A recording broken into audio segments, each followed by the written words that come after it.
stainless steel.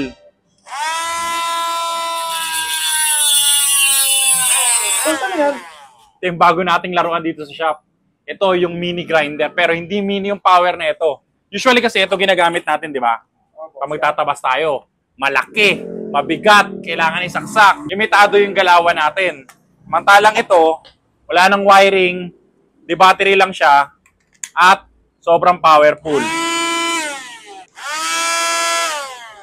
Nagtatanong kayo mga tol, kung saan pwede gamitin to, plastic, madaling-madali na lang yan. Kahoy, napaka-basic. Bakal, sobrang basic. Ito, pakita ko sa inyo. So ito, stainless to. Stainless steel.